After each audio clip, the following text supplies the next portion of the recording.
5G बहू। सुमित्रा जी का बेटा था अमित और बहू का नाम था अमृता।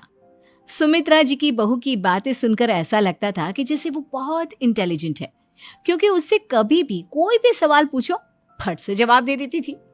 अरे भाई, उसके जवाब से तो गूगल भी पीछे रह जाता था।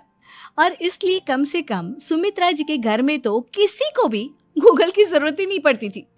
जब भी घर में कोई बात चलती, कोई कुछ भी कहता, तो अमृता फट से कह देती, ये तो मेरे साथ भी हुआ था, मुझे इसके बारे में सब मालूम है। एक दिन सुमित्रा जी अमित और अपनी बहू अमृता के साथ अमित के बुआ जी, फूफा जी यानी कि मुकेश और उर्मिला जी के यहाँ पर मिलने के लिए गए। अरे बहुत अच्छा किया अमित बेटा, इतने दिनों के बाद आए हो तुम। हाँ सुमित्रा भाभी, कभी तो आ जाया करिए अपने बच्चों को लेकर। आपकी बहू के आने से तो हमारे घर में भी रौनक आ गई है। वो क्या है ना, अमित ऑफिस के काम में बहुत बिजी रहता है, इसलिए उसे तो वक्त ही नहीं मिल पाता। अच्छा, लगता है नौकरी काफी मुश्किल है अमित की। अरे नहीं नहीं फूफा जी, ऐसी कोई बात नहीं है। आप तो जानते हैं ना प्राइवेट जॉब में कितना काम होता है।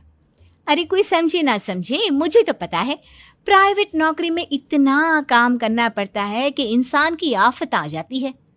लेकिन बेटा, तुमने तो कभी जॉब की ही नहीं, तुम्हें कैसे पता? अरे जॉब नहीं की तो क्या हुआ मम्मी जी, सब जानती हूँ मैं। सबसे पहले ऑफिस में जाओ, वहां पर अपनी एंट्री डालो, उसके बाद दिन भर सिस्टम पर बैठकर काम करो।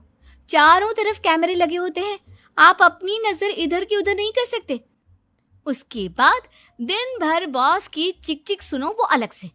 यही सब होता है, मुझे ना सब पता है।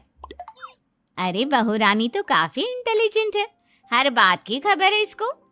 थोड़ी देर बाद, अब देखिए सुमित्रा भाभी, इतने दिनों के बाद आई हैं आप, खाना खाकर ही जाना, ऐसे तो मैं आपको जाने नहीं दूंगी।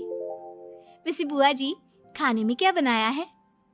वो क्या है ना बेटा, आज तुम्हारी बुआ जी की तबीयत थोड़ी ठीक नहीं थी, इसलिए हमने सोचा कि जब तुम लोग यहाँ आ जाओगे तो बाहर से खाना मंगवा लेंगे और साथ में बैठकर खाएंगे।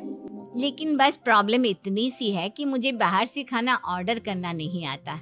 सोचा जब अमित आएगा तो उसी को बोल दूंगी। अरे मुझे आता है ना, मैं कर देती हूँ ऑर्डर। बताइए क्या क्या मंगाना है आपको?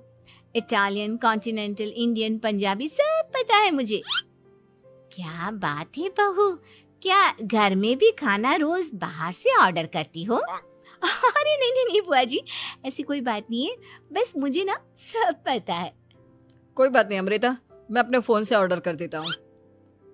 अरे क्या बात है, आजकल ऑनलाइन डिलीवरी पर कोई ऑफर नहीं चल रहा है, वरना काफी पैसे बच जाते। कैसी बात करते हैं अमित, मैं कह रही हूँ ना मुझे सब पता है। मुझे एक बहुत अच्छा ऑनलाइन डिलीवरी वाला मालूम है, जहाँ पर 50% ऑफ मिल जाएगा। और आज तो वैसे भी फ्राइडे है ना, फ्राइडे को तो उस पर 50-70% ऑफर मिलता ही मिलता है। अरे क्या बात है, इसके बारे में तो मुझे पता ही नहीं था। अरे बेटा, जिस चीज के बारे में किसी को पता नहीं होता, हमारी बहू को पता होता है। एक काम कर, तू उसी को ऑर्डर करने दे। क्या बात है अमृता बेटा, तुम तो बहुत इंटेलिजेंट हो, सब कुछ जानती हो।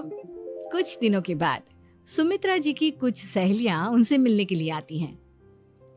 अरे सुमित्रा बहन कैसी हो, बहू कैसी है तुम्हारी? अरे पूछिए मत, बहुत इंटेलिजेंट है मेरी बहू, सब कुछ जानती है। क्या बात है, बहू के आने के बाद तो औरतें दुखी हो जाती है, लेकिन तुम तो बहुत खुश लग रही हो। वो क्या है ना, मेरी बहू है ही इतनी अच्छी। अरे तो बुलाओ ना, हमारे साथ बैठेगी, बातें करेंगी तो हमें भी अच्छा लगेगा।